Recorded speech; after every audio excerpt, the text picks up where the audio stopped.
자, 여러분. 지금 이 순간 하던 일을 멈추세요. 귀를 기울이세요. 오늘 제가 들려드릴 이야기는 그냥 흘려들을 수 있는 이야기가 아닙니다. 한번 들으면 절대로 잊을 수 없는 조선의 땅 깊숙이 묻혀있던 진짜 이야기입니다. 한 남자가 있었습니다. 이름도 없고 돈도 없고 미래도 없던 남자. 그런데 어느 날 새벽 논두렁 길에서 그 남자는 뭔가를 주웠습니다. 붉은 비녀 하나. 그리고 그날 이후 이 나라의 양반들이 하나둘 그 남자 앞에 무릎을 꿇기 시작했습니다. 도대체 무슨 일이 있었던 걸까요? 자, 시작합니다. 때는 조선 영조 임금 시절이었습니다. 한양에서 멀리 떨어진 충청도 어느 고을, 사람들은 그 고을을 회양골이라 불렀습니다. 산이 병풍처럼 둘러쳐진 작은 고을이었는데 아름답다고 하기엔 너무 가난했고 초라하다고 하기엔 나름의 사연이 있는 곳이었습니다. 회양골에서 가장 큰 기와집은 최참판댁이었습니다. 기둥이 12개, 방이 23, 곳간에는 쌀이 넘쳐났습니다. 최참판은 이 고을의 왕이나 다름없었습니다. 그의 말 한마디에 사람들이 울고 웃었고 그의 눈썹 하나에 온 마을이 긴장했습니다. 그리고 그 기와집 뒤편 사람이라기엔 너무 초라한 헛간 같은 공간에 돌쇠가 살았습니다. 돌쇠. 참 이름도 돌덩이 같죠. 그런데 그 이름이 딱 맞았습니다. 돌처럼 묵직하고 돌처럼 말이 없고 돌처럼 아무도 신경 쓰지 않는 존재. 나이는 26. 어려서 부모를 잃고 최참판댁에 몸을 위탁한 게 10살 때였으니 16해를 그 집 머슴으로 살아온 겁니다. 아침이면 새벽 닭이 울기도 전에 일어나 우물물을 길어 올렸습니다. 낮에는 논을 갈고 밭을 메고 장작을 팼습니다. 밤이면 파김치가 된 몸으로 헛간에 쓰러져 잠들었습니다. 밥은 하루에 2번, 그것도 쌀이 아니라 보리에 콩을 섞은 것이었습니다. 배가 고파서 헛간 귀퉁이에 놔둔 말먹이 콩을 집어먹다가 발각된 적도 있었습니다. 그때 최참판댁 큰아들 최세욱이 뭐라고 했는지 아십니까? 짐승 같은 놈이 짐승밥을 먹는다. 딱 맞네, 그랬습니다. 그러면서 회초리로 돌쇠의 등을 3번 쳤습니다. 돌쇠는 아무 말도 하지 않았습니다. 고개를 숙이고 이를 악물고 그냥 참았습니다. 여러분, 지금 이 이야기를 들으면서 어떤 느낌이 드십니까? 화가 나십니까? 가슴이 먹먹하십니까? 그런데 아직 이야기는 시작도 안 됐습니다. 진짜 이야기는 지금부터입니다. 그날은 5월 초였습니다. 모내기가 한창인 계절이었고 논에는 이제 망모가 뿌리를 내리고 있었습니다. 돌쇠는 새벽 4시에 일어나 최참판댁 논 두 마지기에 물을 대고 해가 뜨기 전에 다시 헛간으로 돌아오는 길이었습니다. 논두렁을 따라 걷는데 발에 뭔가가 걸렸습니다. 처음엔 그냥 지나치려 했습니다. 돌쇠의 인생에서 땅에 떨어진 것이 자신에게 좋은 일을 가져다 준 적은 단 한 번도 없었거든요. 그런데 이상하게도 발걸음이 멈췄습니다. 이유를 알 수 없었습니다. 그냥 멈춰졌습니다. 허리를 굽혀 손으로 더듬으니 뭔가 가느다란 것이 손에 잡혔습니다. 꺼내보니 비녀였습니다. 아직 어스름한 새벽빛 아래였지만 그 비녀는 분명히 붉게 빛나고 있었습니다. 옥으로 만든 것인지 아니면 다른 보석인지 돌쇠는 알 수 없었습니다. 그저 이렇게 아름다운 것을 본 적이 없다는 것만 알았습니다. 비녀의 머리 부분에는 봉황이 새겨져 있었습니다. 섬세한 날개, 길게 뻗은 꼬리. 장인이 온 정성을 다해 새긴 것이 분명했습니다. 그리고 비녀 아래쪽에는 실처럼 가느다란 글씨가 새겨져 있었습니다. 돌쇠는 글을 읽을 줄 몰랐습니다. 그러나 그 글씨가 심상치 않다는 것은 알 수 있었습니다. 돌쇠는 비녀를 품속에 숨겼습니다. 그리고 헛간으로 돌아왔습니다. 집더미 속 가장 깊은 곳에 비녀를 감추고 아무 일도 없었다는 듯 하루를 시작했습니다. 그런데 그날 오후 최참판댁이 발칵 뒤집혔습니다. 최참판의 딸이 사라진 겁니다. 최세령, 19살. 회양골에서 모르는 사람이 없는 미인이었습니다. 얼굴이 달덩이처럼 환하고 목소리가 봄 시냇물처럼 맑다고 사람들이 말했습니다. 그런데 그 세령이 아침에 일어나 보니 방에 없었습니다. 비녀도 놀이개도 가장 아끼던 붉은 비녀도 없었습니다. 아니, 붉은 비녀만 없었습니다. 나머지 것들은 다 그대로였습니다. 최참판은 당장 사람들을 풀었습니다. 포졸들이 마을을 샅샅이 뒤졌습니다. 산을 뒤지고 들을 뒤졌습니다. 인근 고을까지 연통이 갔습니다. 그런데 아무리 뒤져도 세령의 흔적이 없었습니다. 마치 연기처럼 사라진 것입니다. 마을 사람들은 수군거렸습니다.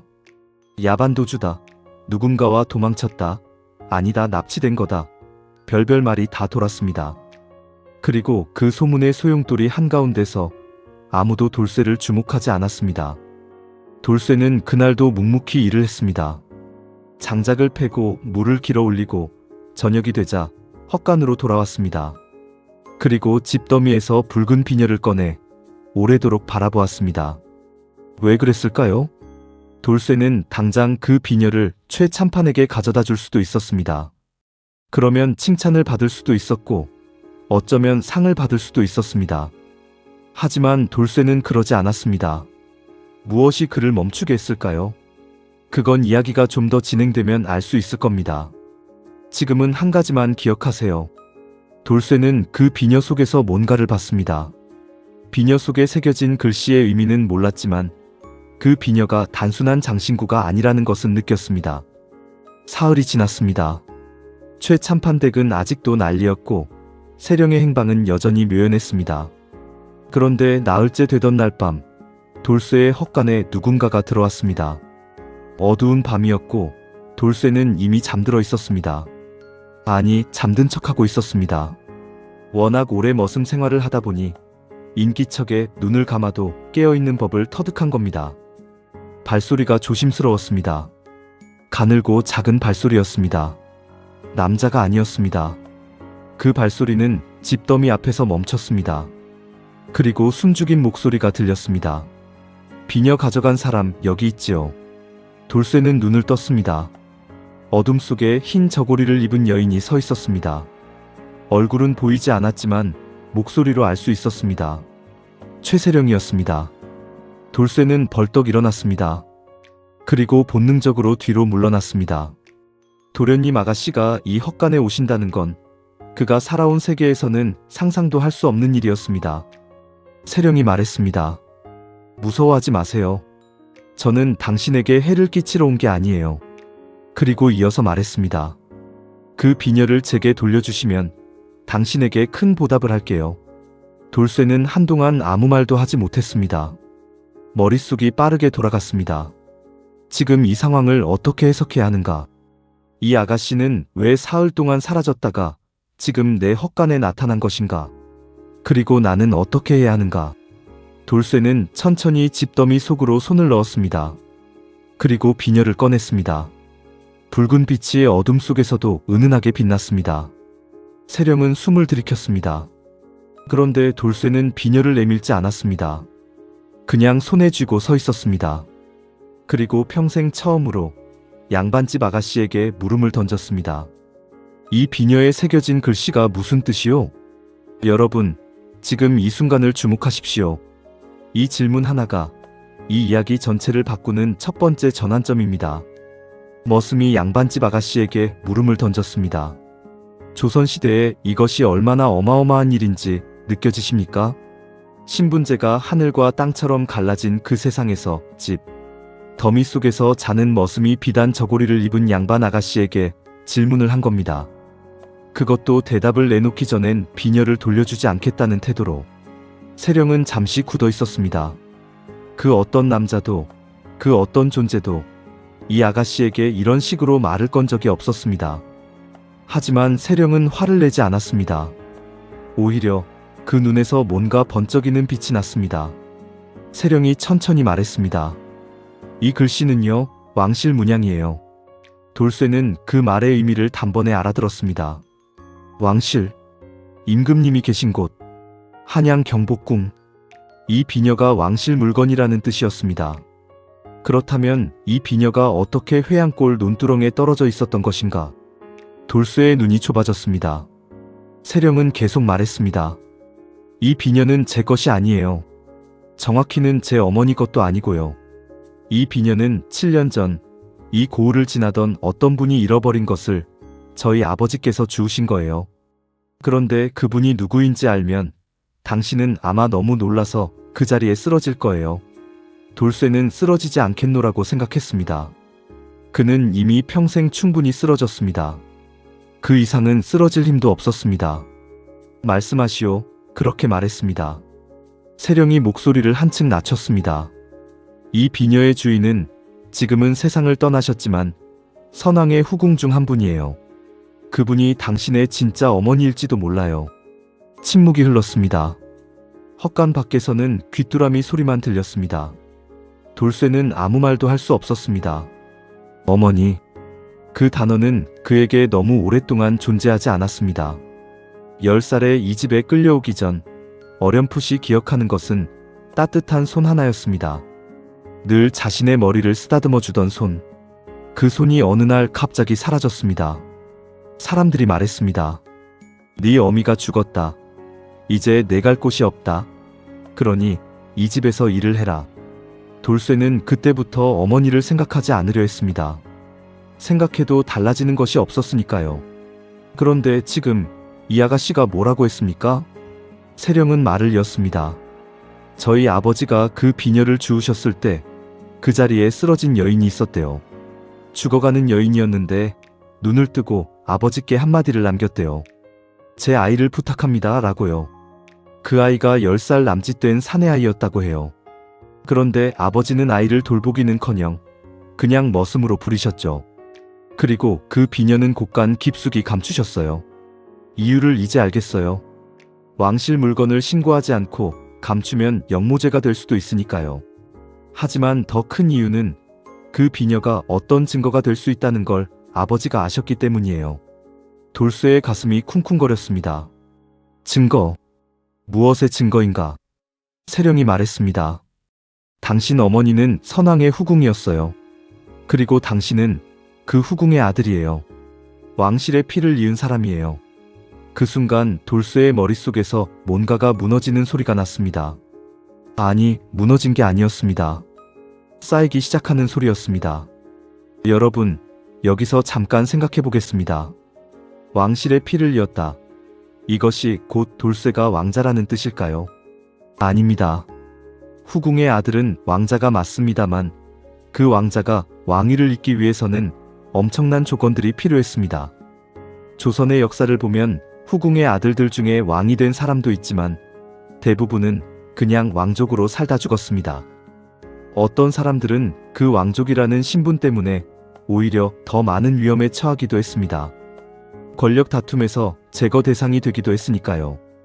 그렇다면 세령은 왜 이 사실을 돌쇠에게 말해준 것일까요? 그것도 사흘이나 숨어 있다가 한밤중에 머슴 헛간에 찾아와서 말이죠. 뭔가 다른 목적이 있는 것 아닐까요? 눈치채신 분 있으십니까? 이 이야기 생각보다 훨씬 깊습니다. 계속 들어보시죠. 세령이 사흘 동안 숨은 이유는 따로 있었습니다. 세령에게는 아버지가 정해준 혼처가 있었습니다. 한양의 이판서댁 셋째 아들. 그런데 세령은 그 혼인을 원하지 않았습니다. 이유는 하나였습니다. 세령은 이미 마음에 둔 사람이 있었습니다. 같은 고을에 사는 훈장의 아들 박진아. 신부는 중인이었습니다. 양반보다 낮고 천민보다 높은 그 어중간한 자리. 최참판이 절대 허락할 리 없는 상대였습니다. 그래서 세령은 도망치려 했습니다. 박진아와 함께 한양으로 올라가려 했습니다. 그런데 도망치기 전날 밤 아버지 곳간에서 그 붉은 비녀를 발견했습니다. 그리고 곳간 한 귀퉁이에 숨겨진 낡은 편지 한 장도. 그 편지는 죽어가던 여인이 남긴 것이었습니다. 세령의 아버지에게 쓴 편지였는데 거기에는 이런 내용이 있었습니다. 이 아이를 잘 돌봐주시오. 이 아이는 하늘이 버린 아이가 아니오. 이 비녀는 그 아이의 신분을 증명하는 것이니 때가 되면 아이에게 돌려주시오. 그 아이의 이름은 이도. 이도라는 이름 다음에는 글씨가 지워져 있었습니다. 아마도 성이 있었을 텐데 누군가 일부러 지운 것 같았습니다. 그리고 편지 끝에는 단 2글자. 후회. 세령은 그 편지를 읽고 모든 것을 직감했습니다. 헛간에 있는 돌쇠가 이도라는 것을, 그리고 그 사실이 자신에게 어떤 기회가 될 수 있다는 것을. 세령은 영리한 여인이었습니다. 아름답기도 했지만 머리가 더 아름다운 여인이었습니다. 자, 여기서 이야기가 복잡해지기 시작합니다. 세령의 계획은 이러했습니다. 돌쇠를 설득해서 함께 한양으로 올라간다. 그리고 돌쇠의 신분을 증명하는 비녀를 이용해 왕실에 접근한다. 왕실에서 돌쇠의 신분을 인정받으면 그 과정에서 자신과 박진아의 혼인도 아버지가 막을 수 없게 된다. 왕실 인척이 허락한 혼인을 누가 감히 반대하겠는가. 이게 세령의 계산이었습니다. 치밀하죠. 그런데 이 계획 과연 잘 될까요? 잘 될 것 같아 보이면 이야기가 재미없을 겁니다. 조선시대가 그렇게 호락호락한 세상이 아니었거든요. 돌쇠는 오래 생각했습니다. 사실 생각할 것도 없었습니다. 이 헛간에서 평생을 보내는 것이 그의 운명인 줄 알았는데 갑자기 전혀 다른 문이 하나 열린 것입니다. 가지 않을 이유가 없었습니다. 잃을 것도 없었습니다. 이미 아무것도 없었으니까요. 그래서 돌쇠는 고개를 끄덕였습니다. 가겠소. 그 두 마디가 그의 인생을 완전히 바꿨습니다. 다음 날 새벽 두 사람은 회양골을 떠났습니다. 세령은 하인처럼 꾸미고 돌쇠는 짐꾼처럼 꾸몄습니다. 그리고 박진아가 기다리는 주막으로 향했습니다. 박진아는 세령이 돌쇠를 데리고 나타나자 놀랐습니다. 세령이 이유를 설명했고 박진아는 한동안 생각에 잠겼습니다. 그리고 말했습니다. 위험한 일이요. 그러나 세령이 하려 한다면 나도 함께 하겠소. 세 사람은 한양을 향해 걷기 시작했습니다. 500리 길이었습니다. 걸어서 열흘이 걸리는 거리. 돌쇠에게 이 열흘이 어떤 시간이었을지 상상해 보십시오.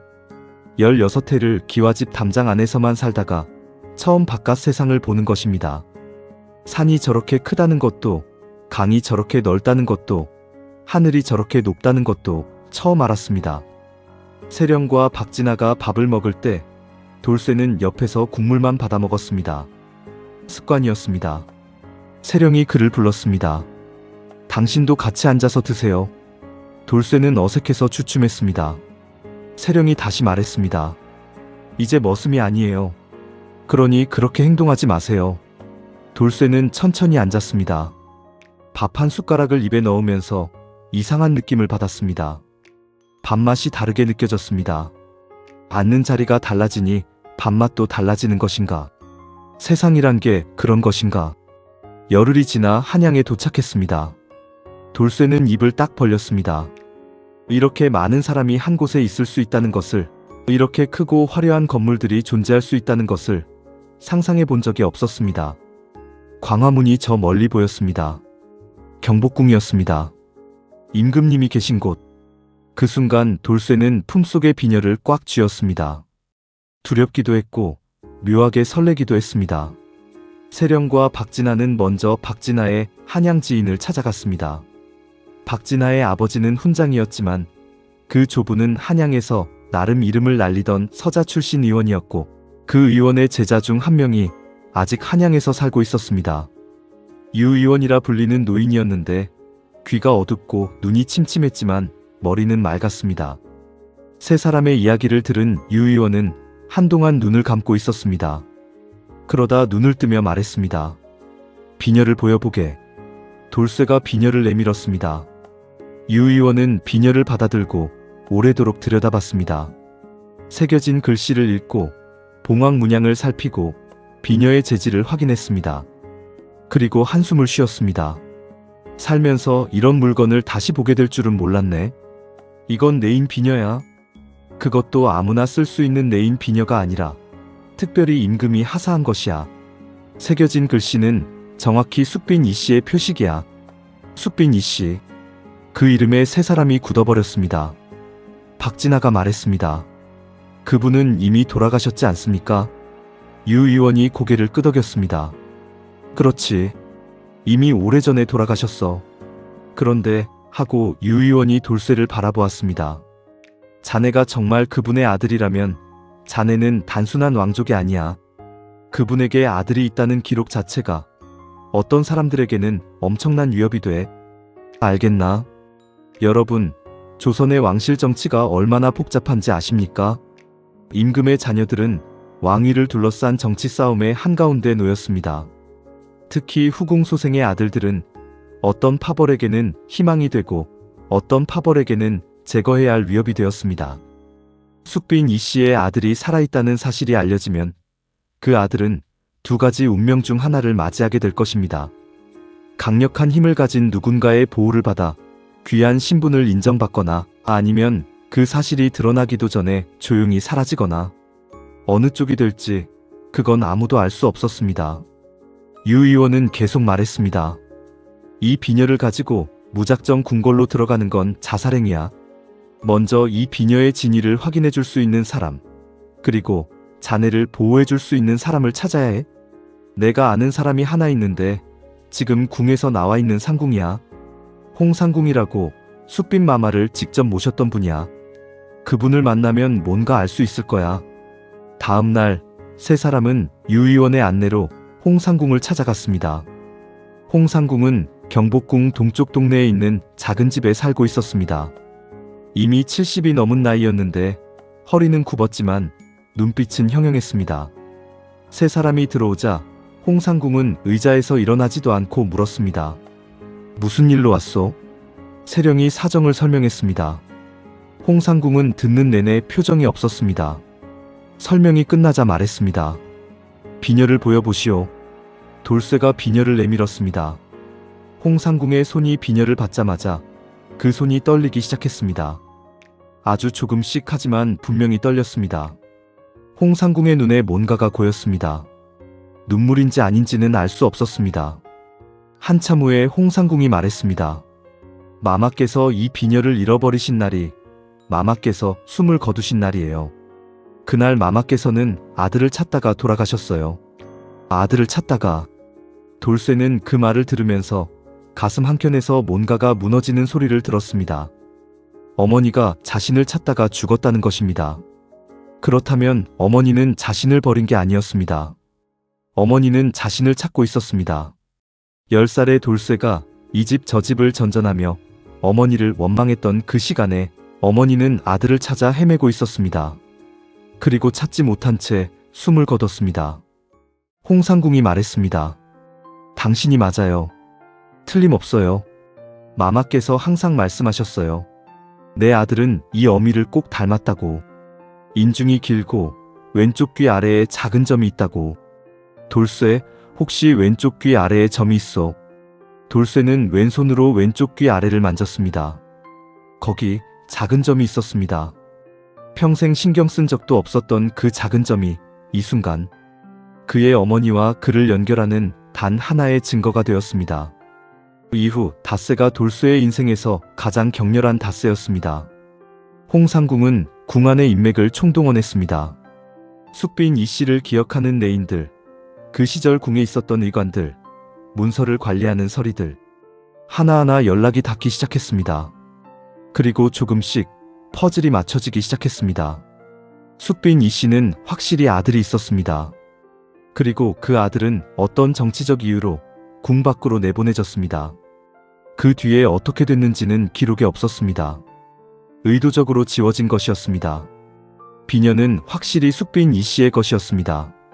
임금이 하사한 것이었고 왕실 장인이 만든 것이었습니다. 홍상궁의 진술, 비녀의 존재, 그리고 돌쇠의 몸에 있는 점, 이 세 가지가 어우러져 하나의 증거가 됐습니다. 그런데 문제가 생겼습니다. 이 소식이 새어나간 것입니다. 누군지 알 수 없었습니다. 홍상궁이 접촉한 사람 중 누군가가, 혹은 주막에서 나눈 대화를 누군가가 들었거나, 어쨌든 소문은 퍼졌습니다. 그리고 그 소문이 어떤 사람의 귀에 들어갔습니다. 이름은 심대감. 현재 조정에서 가장 큰 권력을 가진 세력의 수장이었습니다. 그는 왕실 반계 혈통이 살아있다는 것이 자신의 세력에게 위협이 된다는 것을 즉각 알아챘습니다. 그래서 부하를 풀었습니다. 그 아이를 찾아 없애라. 한양의 그림자 같은 사람들이 움직이기 시작했습니다. 유 의원이 먼저 낌새를 챘습니다. 집 앞에 낯선 사람이 서성이는 것을 봤습니다.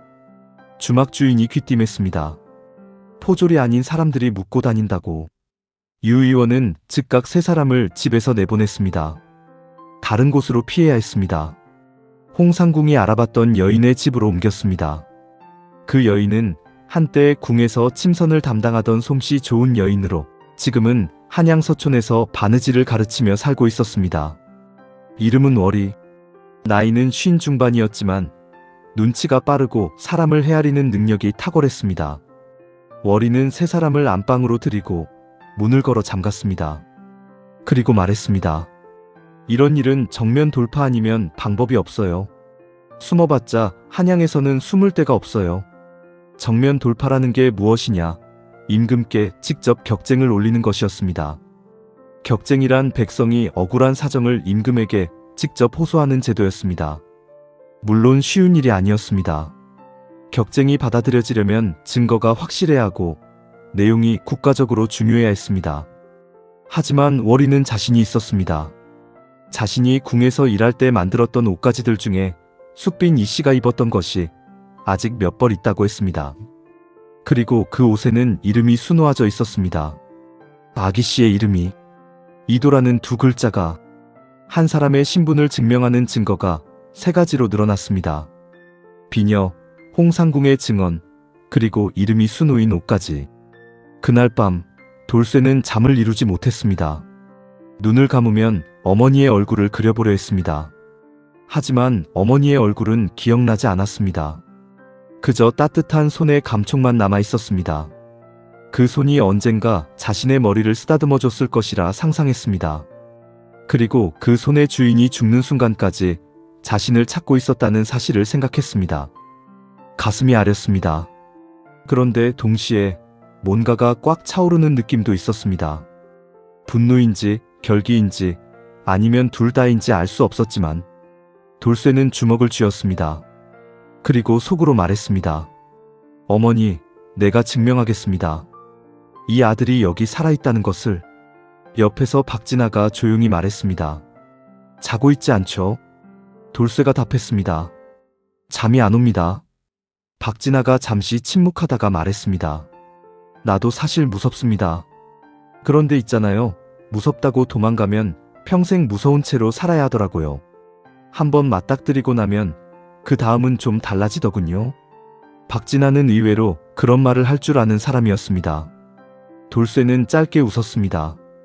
평생 처음 그런 위로를 받아봤습니다. 이튿날 아침 월이가 준비를 마쳤습니다. 격쟁을 올리기 위해서는 임금의 행차가 있는 날을 기다려야 했습니다. 임금이 궁 밖으로 나오는 날 백성이 길가에서 징이나 북을 쳐서 억울함을 호소하는 것이 격쟁이었습니다. 그날이 사흘 뒤였습니다. 임금이 선릉에 행차한다는 소식이 있었습니다. 사흘을 기다려야 했습니다.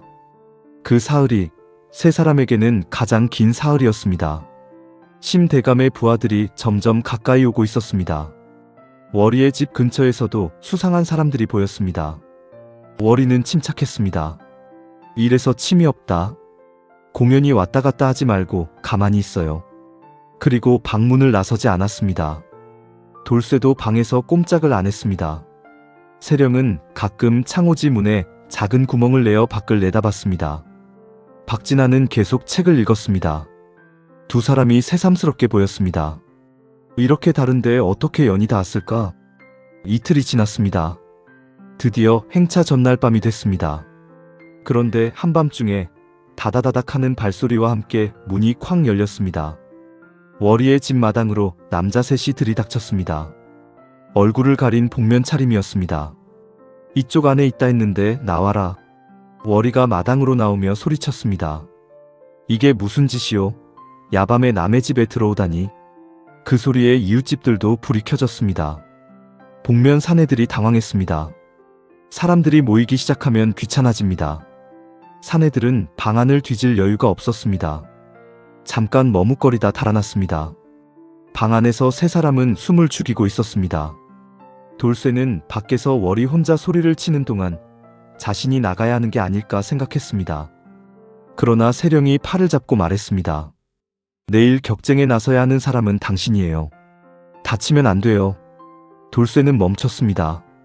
오래도록 자신을 위해 판단해준 사람이 없었는데 그 말이 이상하게 가슴에 박혔습니다.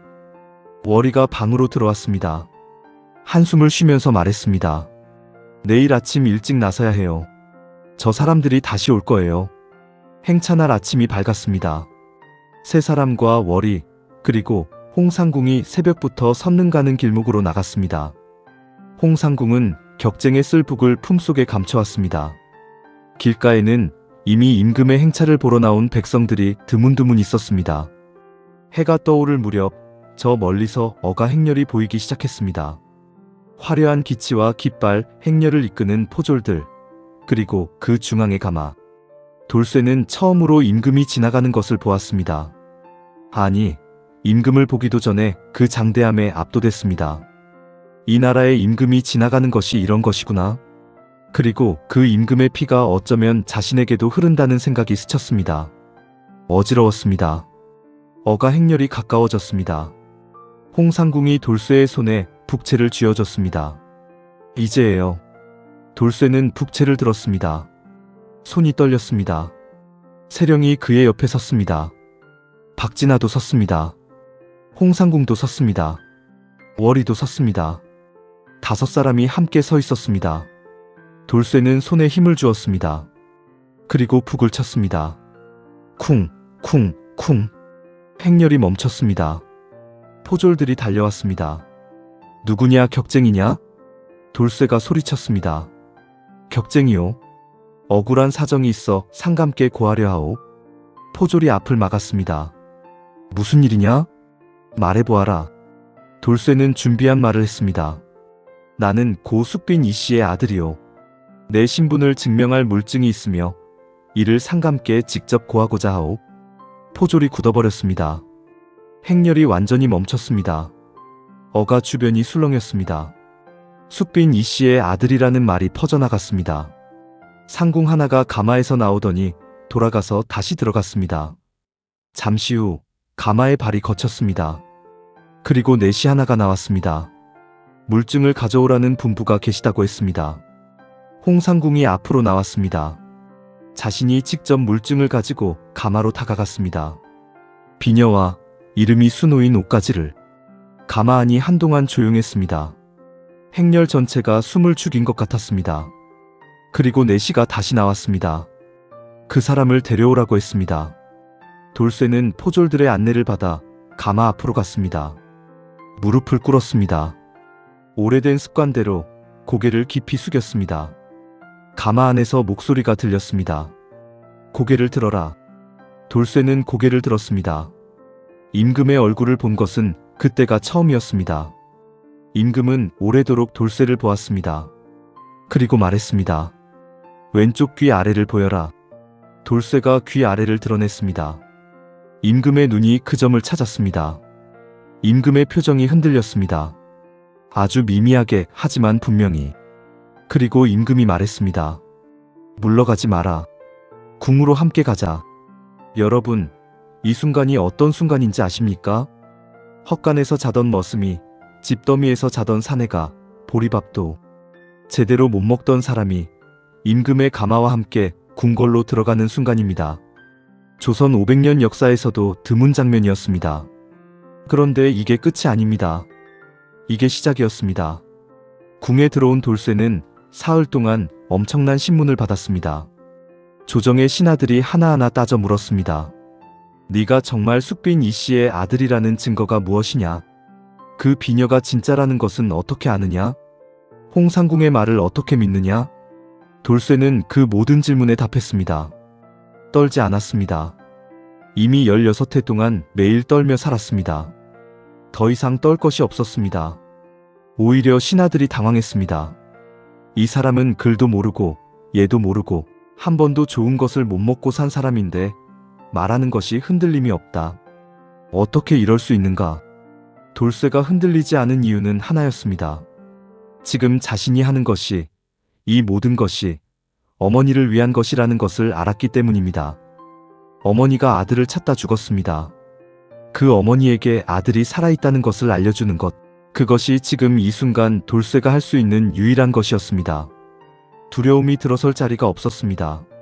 사흘 만에 결론이 났습니다. 임금이 전교를 내렸습니다. 비녀의 진위를 확인하고 증인의 진술을 받고 신체적 특징을 확인한 결과 이자는 고 숙빈 이씨 소생이 맞다. 그 전교가 퍼진 날 조정이 들썩였습니다. 그리고 회양골도 들썩였습니다. 소식이 전해지는 속도가 그 시절에도 무섭게 빨랐습니다. 최 참판은 그 소식을 듣고 방 안에 틀어박혔습니다. 자신이 16해 동안 왕실 혈통을 머슴으로 부렸다는 것, 그리고 죽어가는 여인이 부탁한 것을 외면했다는 것이 밝혀진 것입니다. 최세욱은 돌쇠의 등을 회초리로 쳤다는 것을 기억하고 얼굴이 하얗게 됐습니다. 심대감은 격노했습니다. 어떻게 이런 일이? 그러나 임금의 전교가 내린 이상 심대감도 어쩔 수 없었습니다. 그 순간부터 심대감의 세력은 서서히 균열이 생기기 시작했습니다. 돌쇠는 왕자 대우를 받게 됐습니다. 그러나 왕위를 넘본 것은 아니었습니다. 이미 왕위는 다른 후계자가 정해진 상태였고 돌쇠 역시 그것을 원하지 않았습니다. 그가 원한 건 단 하나였습니다. 어머니의 이름이 바로 서는 것. 숙빈 이씨가 마지막 순간까지 아들을 찾던 그 여인이 제대로 기억되는 것. 그리고 그것은 이루어졌습니다. 임금의 명으로 숙빈 이씨의 묘가 새로 단장됐습니다. 비석이 세워졌습니다. 그리고 그 비석 옆에 돌쇠가 무릎을 꿇었습니다. 처음으로 자발적으로 무릎을 꿇었습니다. 강요받아서가 아니라 자신이 원해서. 어머니 앞에서. 어머니, 아들이 왔습니다. 늦었습니다. 너무 늦었지만 왔습니다. 그렇다면 세령과 박진아는 어떻게 됐을까요? 세령은 결국 자신이 원하던 것을 얻었습니다. 돌쇠의 신분이 밝혀진 이후 최 참판은 딸의 혼인에 왈가왈부할 처지가 못 됐습니다. 세령은 박진아와 혼인했습니다. 신분이 달랐지만 조선에도 이런 경우가 아예 없었던 건 아니었습니다. 특히 박진아는 이후 과거에 합격해 벼슬길에 나섰습니다. 머리 좋은 사람은 결국 자리를 찾아가게 돼 있습니다. 월이와 홍상궁은 어떻게 됐을까요? 두 분 모두 돌쇠로부터 충분한 감사를 받았습니다. 돌쇠는 자신이 받은 것들 중에서 두 사람에게 집과 생계를 마련해드렸습니다. 그리고 그 두 분이 돌아가실 때까지 직접 챙겼습니다. 홍상궁은 마지막 날 이렇게 말했다고 전합니다. 마마, 이제 아들을 찾으셨지요. 잘 찾으셨습니다. 그렇다면 돌쇠, 아니 이도는 어떻게 살았을까요? 그는 왕실 인척으로서 예를 갖춘 생활을 했습니다. 그러나 그는 늘 소박했습니다. 화려한 것을 원하지 않았습니다.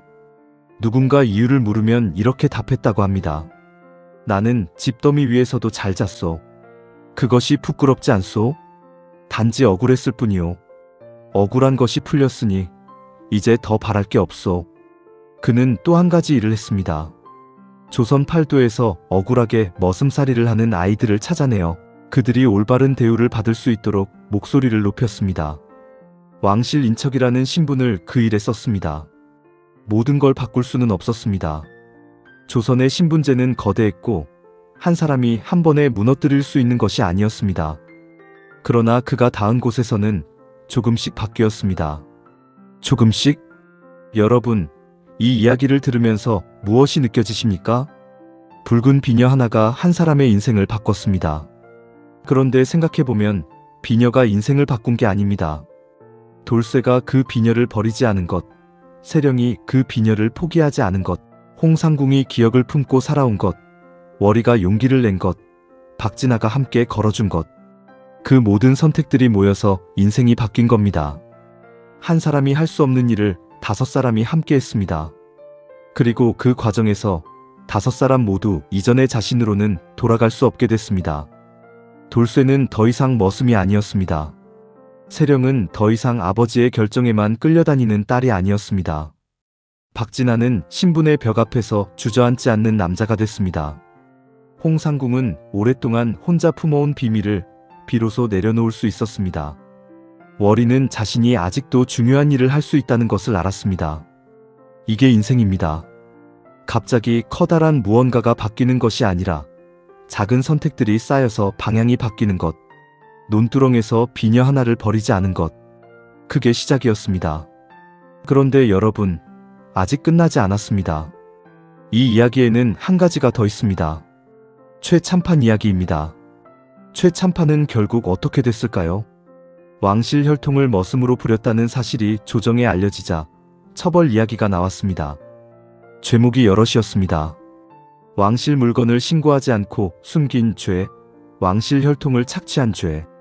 그런데 이도, 그러니까 돌쇠가 막았습니다. 처벌하지 말아달라고 했습니다. 신하들이 어리둥절했습니다. 그 사람이 당신을 16해나 머슴으로 부렸는데 왜 처벌을 막느냐고 물었습니다. 이도가 답했습니다. 그 사람이 나를 잘 대하지 않은 것은 사실이오. 그러나 어머니가 돌아가시던 날 그 사람이 어머니의 마지막 말을 들었소. 그리고 나를 버리지 않았소.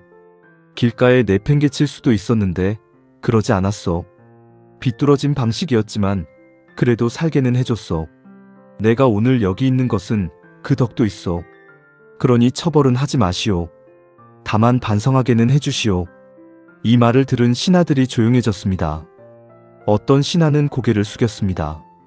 억울하게 살아온 사람이 가장 넓은 마음을 가지고 있다는 것이 그날 그 자리에 있었던 모든 사람의 가슴에 박혔습니다.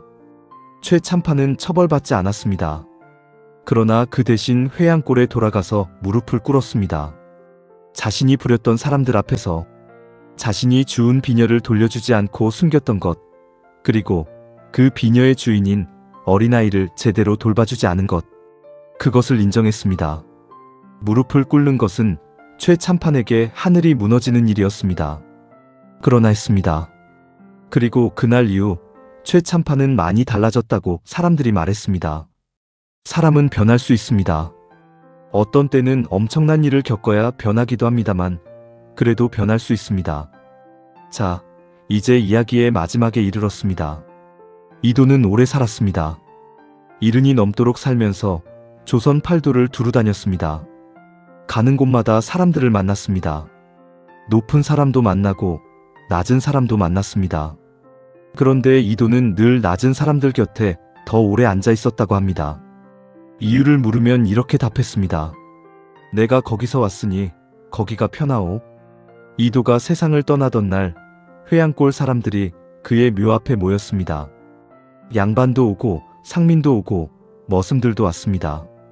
이도의 묘 옆에는 어머니 숙빈 이씨의 묘비 탁본이 새겨진 작은 돌이 하나 세워졌습니다. 이도가 직접 부탁한 것이었습니다. 내가 묻히면 어머니 곁에 묻히고 싶다. 어머니가 찾던 아들이 여기 왔다고 그렇게 새겨달라. 비석에는 이렇게 새겨졌습니다. 어머니가 찾던 아들 여기 있습니다. 여러분, 오늘 이야기 어떠셨습니까? 굶주린 머슴이 주운 붉은 비녀 하나가 한 사람의 인생을 바꾸고 5사람의 길을 돌려놓고 작은 고을 하나를 흔들었습니다. 그 비녀가 특별했던 게 아닙니다. 그 비녀를 버리지 않은 손이 특별했습니다. 주어야 할 이유도 없고 가져야 할 이유도 없었지만 그냥 버릴 수 없었던 그 손. 그게 인생을 바꿨습니다. 우리 삶에도 그런 비녀가 있을지 모릅니다. 논두렁에 떨어진 붉은 비녀처럼 보잘것없어 보이지만 주어야 할 것 같은 무언가. 지나쳐도 되는데 지나치면 안 될 것 같은 무언가. 그게 사람일 수도 있고 기회일 수도 있고 선택일 수도 있습니다. 그걸 허리 굽혀 주우느냐 그냥 지나치느냐? 그게 인생의 방향을 결정하는 것인지도 모릅니다. 오늘 함께 해주셔서 정말 감사합니다. 이 이야기가 여러분의 마음에 붉은 비녀처럼 하나 남아주길 바랍니다. 언젠가 논두렁 같은 일상에서 허리를 굽히게 하는 그런 이야기로 저는 여러분과 함께 조선의 밤을 걸었습니다. 다음에도 또 좋은 이야기로 이렇게 귀를 기울여 주시는 여러분 곁에 찾아오겠습니다. 오늘도 수고 많으셨습니다.